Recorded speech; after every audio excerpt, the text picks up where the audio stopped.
Blessed day, everybody. So the topics more to talk about in this video. Andrew's Memorial issues a statement after a female died after giving birth. 2 men gunned down in Negril.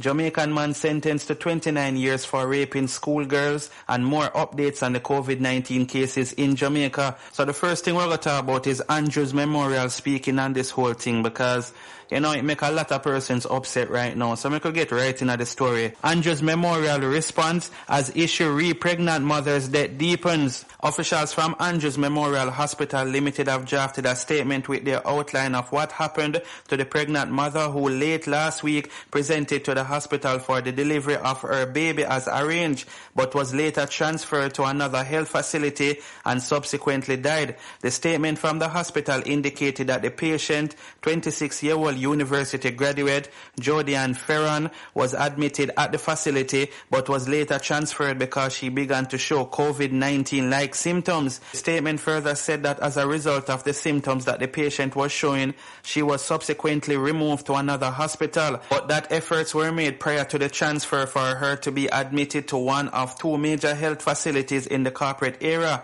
but she was not accepted. There have been recent reports in the media about a patient who initially presented to the Andrew's Memorial Hospital with symptoms of labor and who, while admitted to the hospital, started to show symptoms of the COVID-19 virus. The statement from Andrew's Memorial outlined, I understand that the patient, who was subsequently transferred to another hospital, died after giving birth to her child. Andrew's Memorial Hospital wishes to express our deepest sympathies to the patient's family and friends and wishes the best for the health of the newborn baby. We respect the family's privacy during this difficult time and will only give a brief statement to clarify the role of Andrew's Memorial Hospital, which is being debated in the media, the statement outlined. On Thursday, April 23, 2020, AMH admitted a maternity patient from one of our obstetricians with practicing admitting privileges to deliver her baby. The patient began to show symptoms of the COVID-19 virus, including cough, fever and shortness of breath, and concerns were raised about the safety of the patient and her baby because AMH is not equipped with functional intensive care unit to provide respiratory support, and the safety of all other patients and their babies in the maternity unit, since AMH is not equipped with isolation facilities of our maternity unit.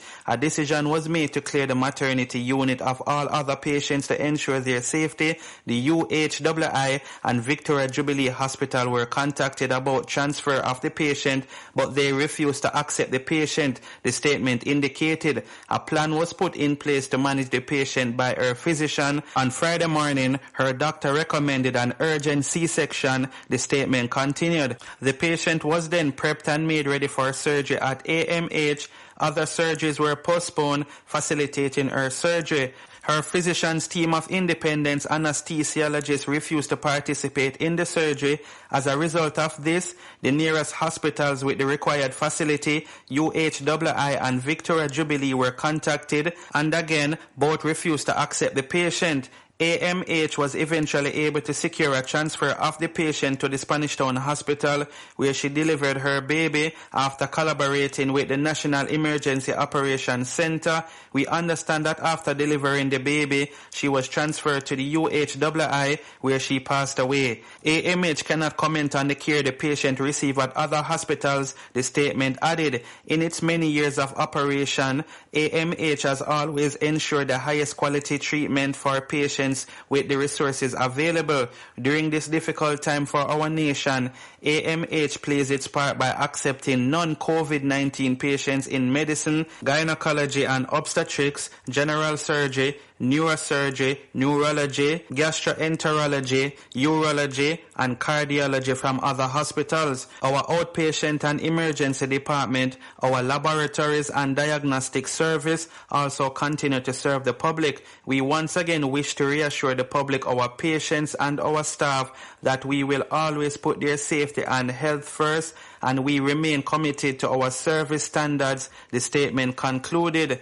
So yes, people, very, very sad thing what happened to this 26-year-old girl. I'm not telling a lie. I really feel it, people. And last night, me and my sister are reasoning, and she was very upset. And the way how she get upset, me eventually start get upset. But people, me not go bash the doctors them, me not go bash the hospital, but me feel like say a patient shouldn't be turned back. Me don't know still, maybe me just look upon things different, Zine, and feel like say them rejecting a patient or rejecting someone.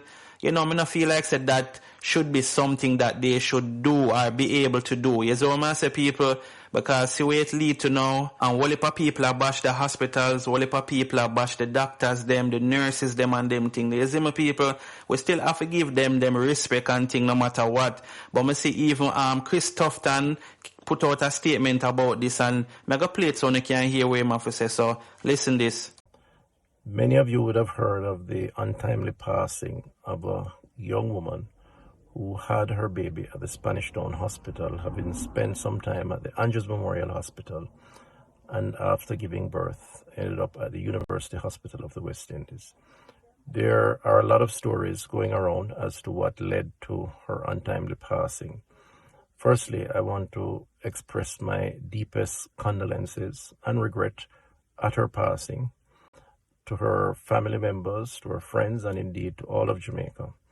I have asked for a thorough investigation to take place, and as soon as the results are available, which I hope will be very soon, we will make the information public.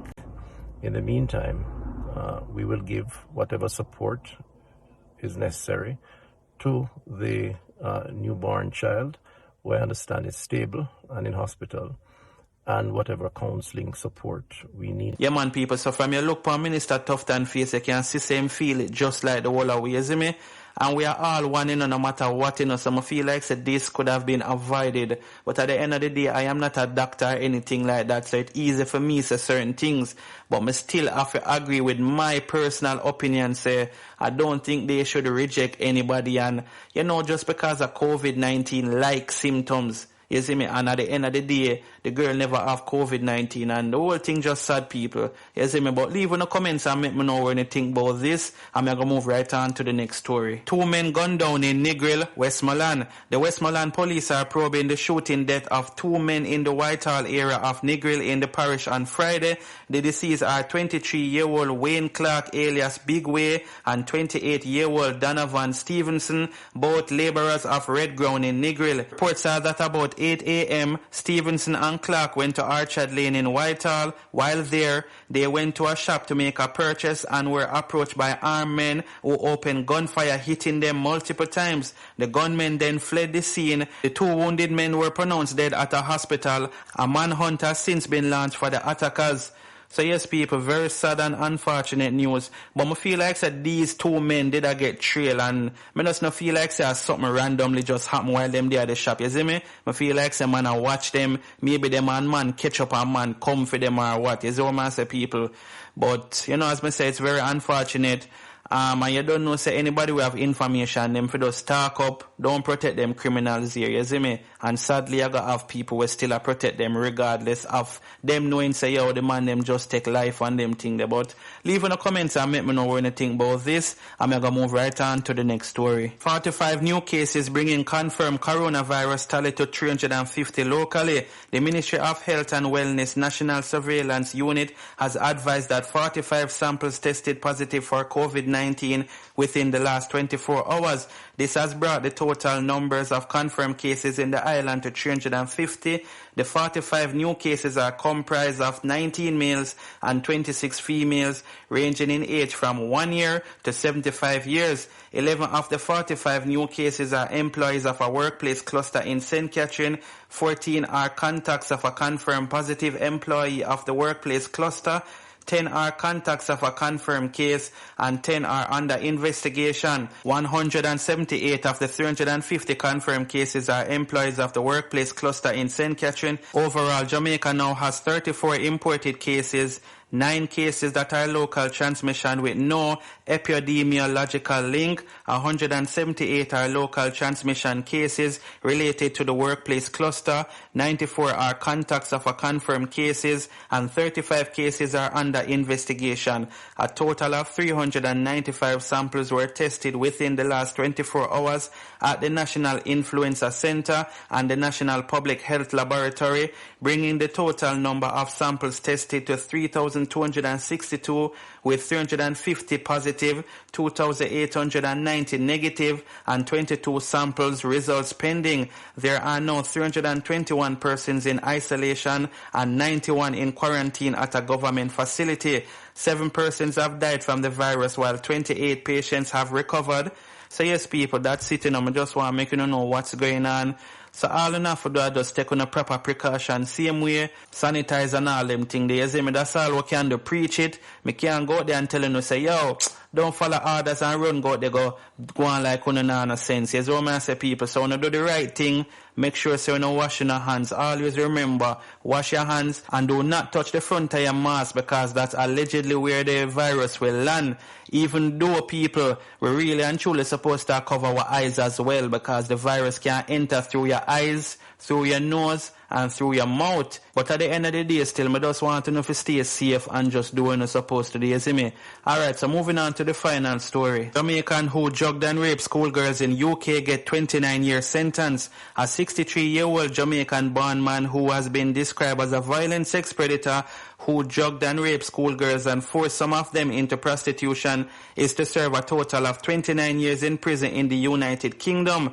Junior Chester Bryan, a resident of Martin Road in Middlesbrough, UK, was last month convicted of 20 offences, including rape, sexual assault, false imprisonment, living on prostitution and supplying Class A drugs, according to the Daily Mail newspaper. During the 6 weeks trial, it was heard that Bryan, who went to London from Jamaica at age 15, beat and raped girls as young as 14 between 1993 and 2013. The incidents reportedly took place in Middlesbrough, Leeds, Darlington and London. 8 of his victims, who gave chilling testimonies at the trial, said the Jamaican ruined their lives. According to the media reports, during the trial at the Teesside Crown Court in the UK, it was heard that when Bryan came to Middlesbrough in the 90s, he began using his force of personality and violence to intimidate his victims, forcing some into prostitution. In one of the nefarious attacks against young girls,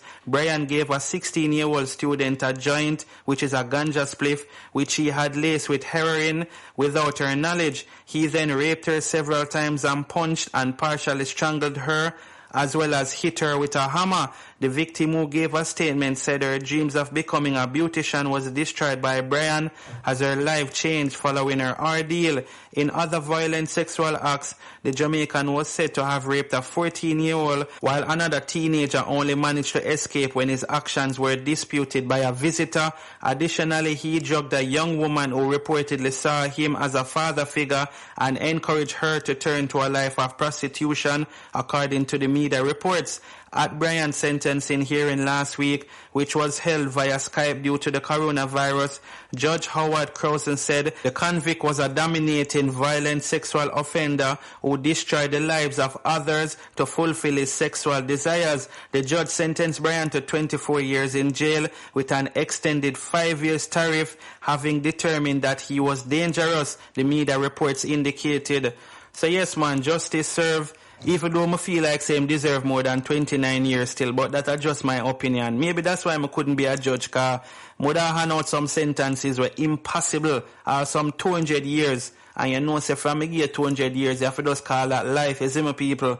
But as I say, I'm 63, so by the time him come out, I'm 92. Yeah, man, people. But leave in the comments and let me know when you think about this. Stay safe, bless upon yourself, I'm out.